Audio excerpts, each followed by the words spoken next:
신명기 8장 1절부터 10절까지 말씀해 보면 이스라엘 백성을 광야에서 살게 하신 하나님의 뜻이 있어요. 이걸 이제 다른 말로 하나님의 마음이라고 합니다. 하나님의 마음이라고 해요. 그래서 광야 가운데 들어가게 하신 하나님의 마음, 뜻, 계획. 이 광야를 허락하신 하나님의 마음을 우리가 무엇이라고 생각하는가? 이건 이런 질문과 같아요. 내가 이렇게 고생하고 이렇게 아픈데 도대체 하나님의 뜻은 어디 있을까? 여러분 이거 자주 우리가 하는 질문이죠. 그렇죠? 내가 이렇게 힘든데 하나님은 어디 계셔서 내 기도를 이렇게 안 들어주시나? 이런 생각이 들 때 오늘 말씀을 생각하시면 됩니다. 자, 광야의 훈련 제목들을 우리가 함께 살펴보면 우리가 함께 나누었던 말씀이죠. 첫 번째는 신앙의 여정이었어요. 그래서 광야 생활이 주는 교훈이 뭐냐? 내 힘으로 안 된다는 거예요. 광야 생활은 오로지 하나님의 은혜로 사는 거예요. 그래서 인생이 오직 하나님의 은혜로만 산다라는 것을 깨달으면 이제 광야 생활을 이해한 겁니다. 그래서 이 찬양을 제대로 부르면은 여러분 진짜 광야 생활을 이해하는 거예요. 모든 것이 은혜. 그 찬양을 제대로 부르고 그 찬양의 가사와 내용이 싶으면 여러분 광야를 제대로 이해한 겁니다. 우리가 숨 쉬는 것조차도 실은 하나님의 은혜죠. 우리가 밥을 먹는 것도 이거 하나님 은혜야. 여러분 배가 고픈 것도 하나님 은혜라는 거 아십니까? 네, 이게 진짜 심각한 병은요. 배고픔을 못 느끼는 거예요. 아, 저는 가끔 저녁을 거하게 먹으면 꼭 우리 집사람한테 이런 얘기를 합니다. 내일 아침 안 먹어도 될 것 같다. 근데 아침이 되면 왜 또 다시 배가 고픈지 모르겠어요. 요 밥 먹으면 밥 안 주면 제가 찾아 먹습니다. 근데 이 하나님의 마음, 이 광야는 농사를 지을 수가 없는 땅이에요. 광야는 이사로 자기 마음대로 못 가고 그냥 불기둥과 구름기둥이 옮겨지면 이사 시작이야. 그 불기둥이 구름기둥과 불기둥이 그냥 멈춰 있으면 1년이고 2년이고 거기 살아야 되는 거예요. 그러니까 내 계획이 없는 것, 내 계획을 세울 수 없는 곳에 내가 지금서 살고 있다. 그러면은 여러분 광야에서 있는 거 맞습니다. 그래서 이제 두 번째는 보면은 이제 복음이라는 그 복음을 우리가 체험하게 돼요. 광야 생활에서. 광야에 들어왔다는 것 자체가 예수 그리스도의 복음을 아는 사람만이 들어올 수 있는 거예요. 홍해를 건넜다라는 거예요. 이미 돌아올 수 없는 강을 건넌 거죠. 내 힘으로 구원받을 수 없어요. 오직 하나님의 은혜로 구원받은 것입니다. 그 다음에 시험이죠. 마라의 쓴물이 더 등장하지 않습니까? 아이고, 이거 뭐 우리 물 없어서 3일 동안 물 못 먹으니까 사람들이 불평하고, 그래서 모세가 그 쓴물에다가 나뭇가지를 던지니까 물이 먹을 수 있는 물이 됩니다. 이 마라의 쓴물은 시험이라는 거죠. 그 다음에 이제 상한 감정, 애굽 생활의 향수, 불평, 이런 것들이 구원받은 사람들 안에 여전히 있다라는 거예요. 그때가 좋았다. 뭐 이렇게 얘기를 하는데, 아, 그때가 좋았는데. 예수님 안 믿고, 아, 그때 막걸리가 참 맛있었는데, 막 이렇게 얘기하는 거예요. 여름이 되면, 그때 생맥주 참 기가 막힌데, 이게 더울 때 한 잔 쭉 하면 갈증이 가시 그냥. 그래서 지금 보니까 두 사람이 입맛 다시고 있네. 이런 거죠. 그러니까, 저도 생맥주 맛을 제가 알아요. 좀 부러운 고백인데, 생맥주 맛을 제가 알아요. 생맥주를 얼마나 많이 먹었나 몰라요. 지금도 막 이 여름에 이게 푹 찌고, 갈증이 해결이 안 될 때가 있잖아요. 물 먹어도 막. 여전히 막 목마르고. 그러면 진짜 그때 그 주류계에서 먹었을 때 얘기를 씨앗이 이빠이 된 생맥주 한 잔 500짜리나 1000짜리 한 잔만 먹으면 싹 가실 것 같은 거예요. 여러분 먹어봐도 안 가셔요. 괜히 침 삼킬 필요가 없습니다. 근데 이런 것들이죠. 자꾸 옛날 것이 좋아 보이는 거죠. 여기서 애굽에서 나온 이스라엘 백성들이 최고 많이 한 얘기가 뭐냐면 우리가 고기 삶을 때 애굽에서 고기 삶을 때 고깃가마 옆에서 주인이 안 볼 때 하나씩 빼먹었던 고기 맛이 얼마나 맛있는지 아냐? 기억나냐? 맨날 이 사람들이 하는 얘기 항상 그 얘기예요. 하나님이 열받으니까 어떻게 했냐? 메추라기 세 떼를 갖다 보내가지고 1m 이상 쌓이게 만든 거예요. 텐트 옆에. 얼마나 지겹게 고기를 먹었겠어요. 그래서 고기가 이빨새에 껴 있을 그때에 하나님이 이미 불평불만 하던 이스라엘 백성들을 징계하는 그런 말씀도 우리가 광야에서 보게 되죠.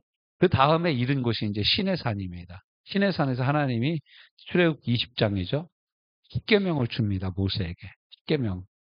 십계명을 주는 거예요. 그래서 이제 드디어 하나님의 말씀이 세워지는 장면이 출애굽기에 있어. 시내산에서 모든 말씀, 십계명을 주로 한 그것이 이제 헌법이죠. 이스라엘의 어떻게 보면 십계명의 헌법이고 그 다음에 세칙들이 이렇게 세칙과 규례들이 정해지는 곳이 시내산입니다. 그러고 나서 25장에 가면은 출애굽기 25장에 가면은 25장부터 무슨 얘기가 합니까? 하나님이 성막 얘기를 합니다. 성막. 그 성막 얘기가 출애굽기 25장부터 시작해가지고 40장까지 간다라는 거 아세요? 여러분 우리가 보면은 이런 거가 같아요. 결혼식은 이벤트입니다. 결혼 생활은 평생이야. 그런 것과 마찬가지로 출애굽기에서 시내산에 올라가서 하나님의 말씀을 우리가 어떻게 섭취하는지, 하나님의 말씀을 어떻게 붙잡고 살아야 되는지, 하나님의 말씀이 무엇인지, 말씀의 종류 여러분 5가지 기억나십니까? 첫째는 기록된 말씀으로의 로고스. 두 번째는 이 땅에 오신 말씀으로의 예수 그리스도. 세 번째는 선포된 말씀으로의 설교. 네 번째는 내 마음에 감동을 주시는 말씀으로의 레마의 말씀. 4가지인가? 아무튼 그렇게 우리가 하나님 말씀에 대해서 나누었죠. 그래서 이 말씀을 섭취하는 방법으로 손가락 5개. 엄지손가락, 새끼손가락부터 했죠? 새끼손가락은 하나님 말씀 우리가 어떻게 들어야 되냐? 누가복음 8장 15절 칙하고 좋은 말씀으로 들어야 된다. 그 다음에 읽기. 하나님의 말씀을 읽어야 된다. 어떻게 읽어야 되냐? 매삼 주어하면 1년에 1독한다. 매일 3장씩 읽고 주일에 5장씩. 곱하기 2번 하면 매 6, 주 18 하면 1년에 2번. 곱하기 5씩 하면 계속 그렇게 하면 됩니다. 그래서 매일 9장씩 읽고 주일날 15장씩 읽으면 1년에 3번씩 읽을 수 있는 거예요.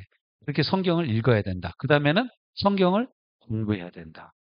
성경을 공부해야 돼. 그래서 우리가 지금 성경 공부를 하고 있는 거예요. 주제별로 공부도 하기도 하고, 획별로, 창세기, 이제 우리가 수요 예배 때마다 창세기 공부를 했었죠. 제가 보니까 55번인가를 해서 창세기 말씀을 공부했더라고요. 창세기 말씀. 또 뭐 에베소서, 우리 청년들하고는 에베소서를 공부합니다. 이런 걸 책별 성경 공부라고 그래요. 주제별, 사랑이 무엇인가? 하나님 사랑. 요즘 수요예배 때 주제별 성경 공부하는 거예요. 하나님의 사랑은 완전한 사랑이다. 변하지 않는 사랑이다. 끊을 수 없는 사랑이다. 그가 먼저 시작하신 사랑이다. 조건 없이 우리를 받아주시는 사랑이다. 그래서 내가 비록 검을지라도 내 얼굴이 탔을지라도 하나님 날 받아주신다. 끊을 수 없다. 이런 성경 말씀을 사랑을 주제로 해서 쭉 공부하는 것을 주제별 성경 공부라고 합니다. 책별, 주제별, 뭐 신약, 구약 이렇게 여러 공부별로 걸로 공부하는 성경 한 구절을 가지고 공부하는 것도 있습니다. 그러고 나서 이제 우리가 중요한 것이 뭐냐? 성막인데 성막은 다른 것이 아니에요. 성막은 하나님과 교제하는 곳이 성막입니다. 교제하는. 하나님과 어떻게 교제해야 되냐? 기도로, 말씀으로, 헌신으로 교제하는 것이다.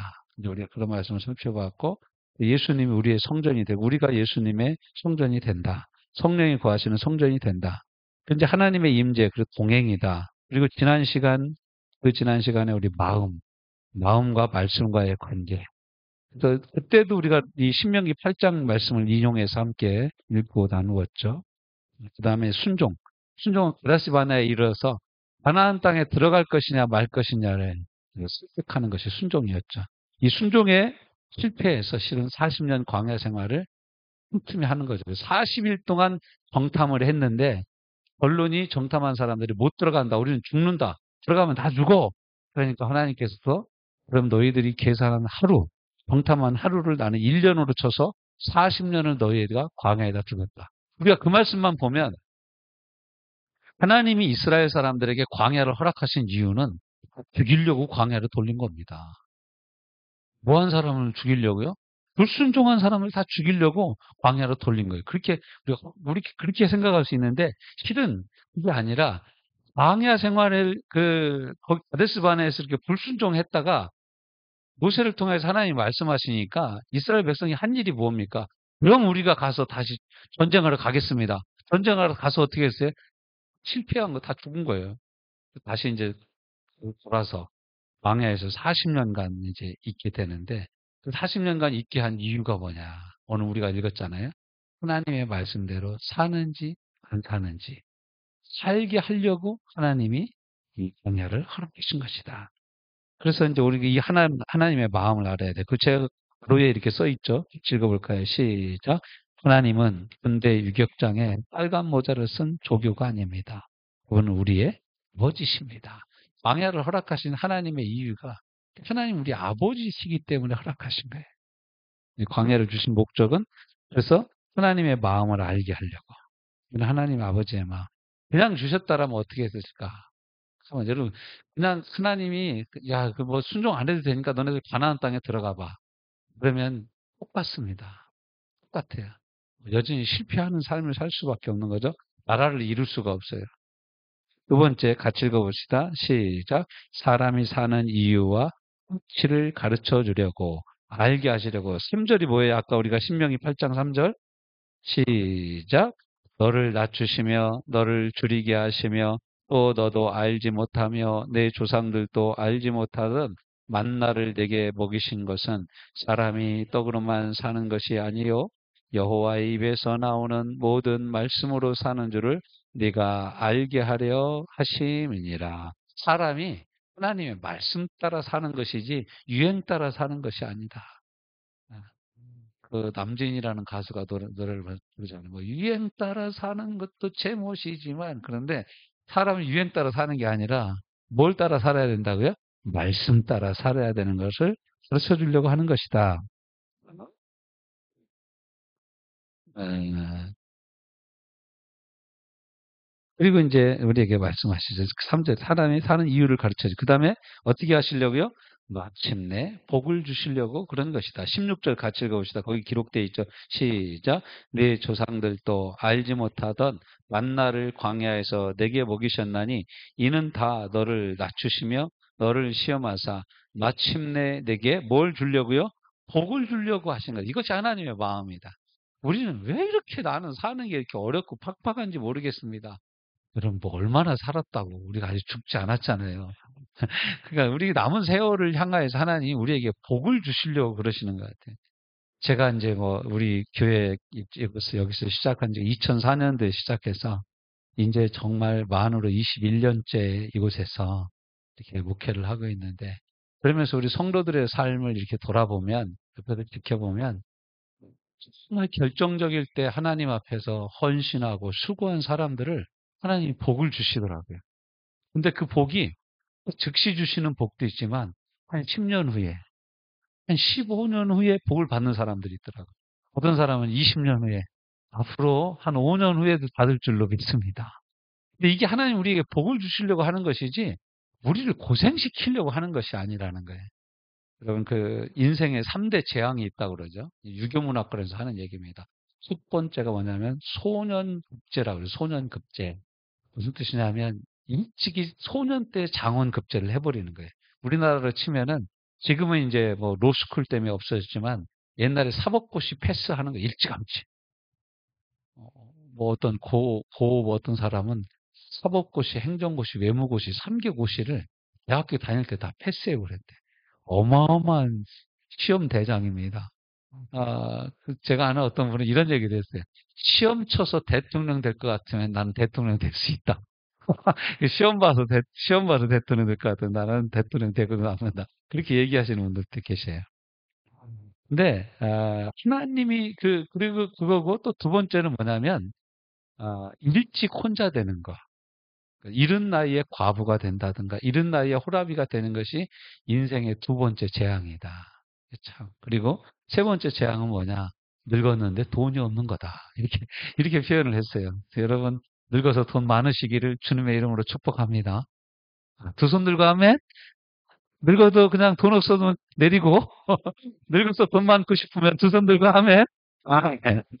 안 늙어도 이제 돈이 많고 싶어. 우리 손주, 손녀들한테 좀 많이 주고도 싶고, 맛있는 거 사달라면 사주고, 이거 이제 돈이 더 많아가지고, 대학 들어갈 때 친구 사달라면 사주고 싶은 그런 마음이 있습니다. 여러분, 우리가 늙어서 진짜 돈이 없다. 좀 쓸쓸한 거예요. 그래서, 저는 이제 가끔 목사님들하고 식사 모임을 갔는데, 나보고 은퇴하고 뭐 할 거냐고 그러더라고요. 그래서 이제 여러 얘기를 하다가, 제가 그분한테 나는 늙어도 취센터나 이런, 어, 이걸 열고, 그것도 안 되면 교회를 다시 한번 더 개척해보고 싶다. 그랬더니 어떤 사모님이 그건 나는 당신 혼자 하고 나는 안 하겠다. 그렇게 얘기하는 사모님이 계신다고 그래요. 근데 아무튼 여러분이 늙어서 궁핍한 건 참 참한 거죠. 어떻게 보면. 근데 여기도 마침내 복을 주시려고 광야를 우리에게 허락하시네. 그러니까 마침내 복을 여러분이 언제쯤 받으실까? 어떤 사람은 폐물을 드리고 은금을 주님 앞에 드리며 자신의 생명을 바쳐 희생하고 헌신한 사람들 반드시 복을 받는 줄로 믿습니다. 또 네 번째, 언약을 이루려고 말씀을 이루는 과정이에요. 8장 18절 거기 기억돼 있죠? 기록되어 있죠? 같이 읽어봅시다. 시작. 내 하나님 여호와를 기억하라. 그가 내게 재물 얻는 능력을 주셨습니다. 이같이 하심은 내 조상들에게 맹세하신 언약을 이루려 하심이라. 여러분 이 18절 말씀은 참 좋은 말씀이에요. 말로 18은 별로 좋은 18이 아니지만 여기 18절 말씀은 진짜 좋은 말씀이에요. 재물 얻는 등이 여러분 손에 주어지기를 주님의 이름으로 축원합니다. 재물 얻을 능력을 주셨습니다. 이같이 하시면 내 조상들에게 맹세하신 언약, 축복의 약속이죠. 오늘과 같이 이루려 하심이라. 그러므로 우리는 어떻게 살아야 되냐? 첫째, 이러한 하나님의 마음을 마음에 생각하고 징계에 대한 고난에 대한 감사하는 마음을 가져야 돼. 제가 어느 날 히브리서 12장을 읽다가 깜짝 놀랐어요. 그게 뭐냐면 징계를 온전히 받으라는 거예요. 여러분 하나님이 우리를 징계하실 때 우리는 한 대라도 덜 맞았으면 싶잖아요. 그렇죠? 하나만 한 대라도 좀 덜 맞았으면 싶고 좀 징계는 어떻게 해요? 좀 약하게 받고 싶은 마음이 있잖아요. 근데 약한 걸로는 사람이 안 됩니다. 센 것이 사람을 사람 되게 만드는 거죠. 여러분 한번 히브리서 12장 한번 우리 살펴볼까요? 히브리서 12장 말씀. 히브리서 12장 1절. 이 7절 말씀에 제가 7절 말씀을 묵상하게 됐어요. 시작. 너희가 참음은 징계를 받기 위함. 뭐 하려고 참으라고요? 제가 물어볼게요. 여러분 중에 징계 받으려고 참는 사람이 있어요, 없어요? 그렇죠. 우리는 되도록이면 어떻게 해요? 징계 안 받으려고 도망 다니잖아요. 근데 성경 말씀 그렇게 얘기 안 하고 징계 받으려고 참으라는 거예요. 왜요? 어떻게 이해합니다. 하나님이 어떻게 해요?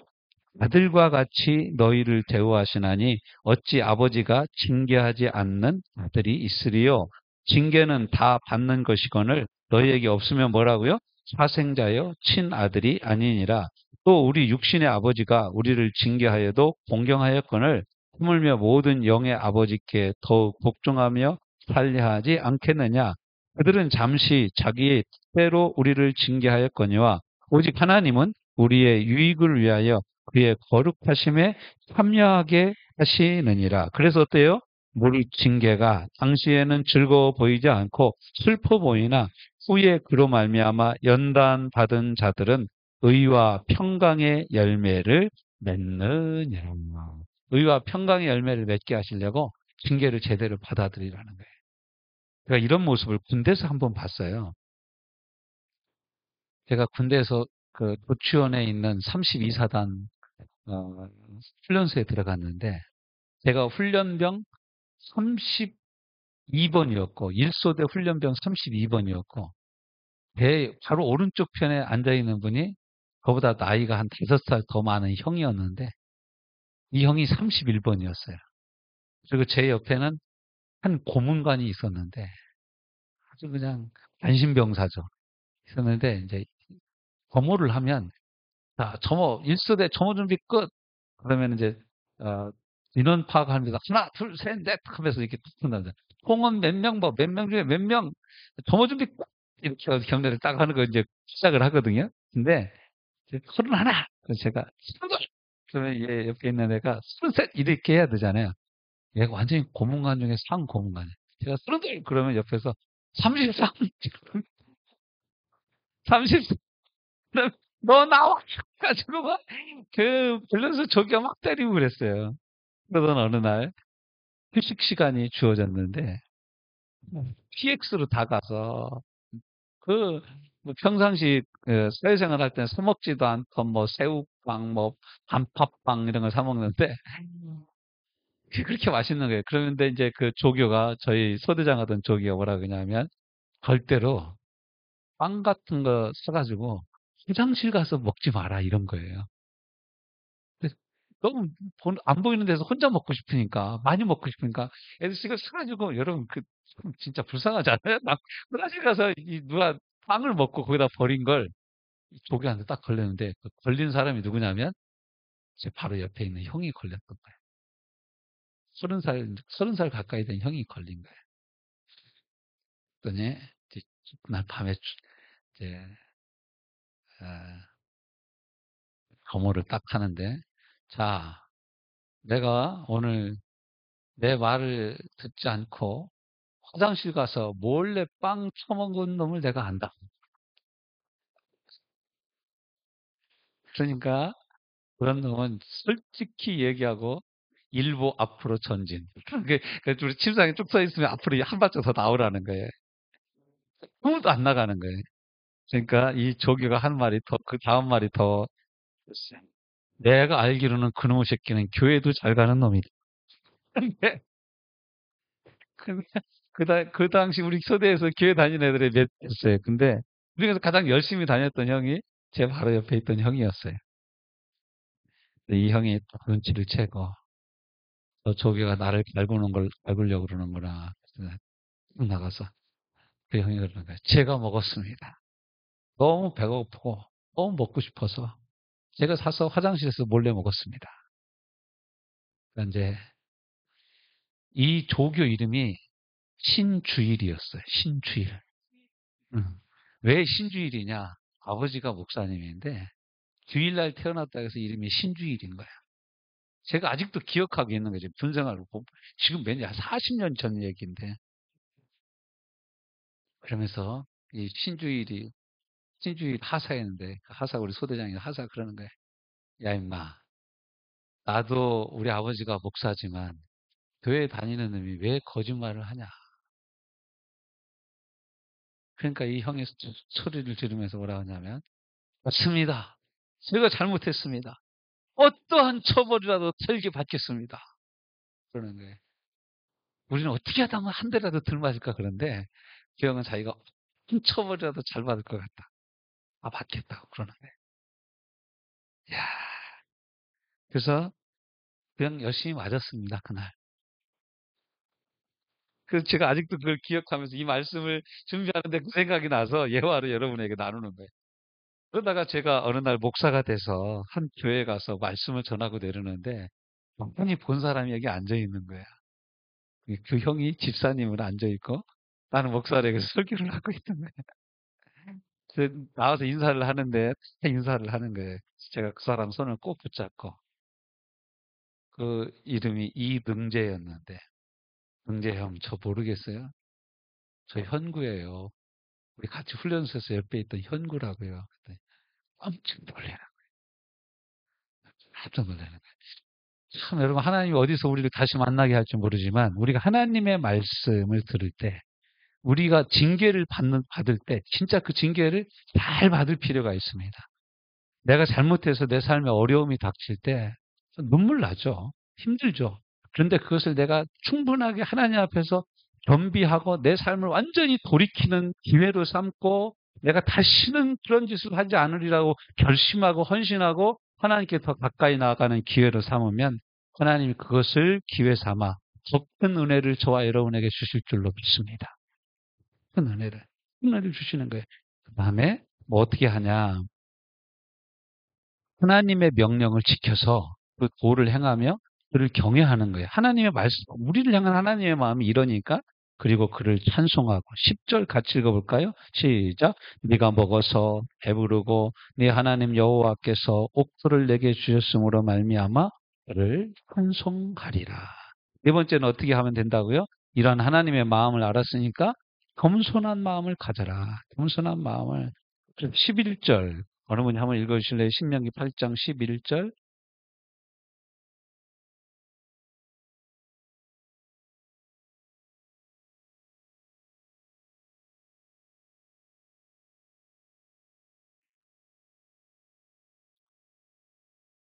아멘. 삼갈죄다. 그 다음에 12절부터 14절은 우리 같이 읽어볼까요? 시작. 네가 먹어서 배부르고 아름다운 집을 짓고 거주하게 되며 또 내 소와 양이 번성하여 내 은금이 증식되며 내 소유가 다 풍부하게 될 때에 내 마음이 교만하여 내 하나님 여호와를 잊어버릴까 염려하노라. 여호와는 너를 애굽 땅 종되었던 집에서 이끌어내시고 삼가하고 잊지 말라라는 거예요. 좋은 일 있을 때도 여러분 어려울 때 우리를 도우시고 진짜 인생의 바닥에서 우리를 건져 올려주신 하나님을 잊지 말라라는 거예요. 계속해서 이 마음을 갖고 끝까지 변치 않는 은혜를 구하라는 거예요. 하나님의 은혜는 일방적일 때도 있지만 일방적인 것이 아닐 때도 많이 있습니다. 내가 하나님과의 관계 가운데서 부어주시는 인격적인 것이 하나님의 은혜인 것을 우리가 점점 깨달아 알아가는 줄로 믿습니다. 이런 하나님의 마음을 알고 이런 하나님의 마음을 품고 오늘 또 이 광야에서 승리하는 하나님의 사람들 되어주시기를 주님의 이름으로 축원합니다. 하나님 아버지 은혜를 감사합니다. 잊지 않겠습니다. 잊지 않겠습니다. 나를 구원하신 은혜를 잊지 않겠습니다. 징계를 달게 받아 더 이상 징계가 내 삶에 반복되지 않고 그 징계로 인하여 더 빨리 달려가는 더 높은 곳으로 오르는 계단이 되게 하여 주시옵소서. 그 앞에서 겸비하여 살아가는 하나님의 백성들 되게 하여 주옵소서. 예수님 이름으로 기도합니다. 아멘.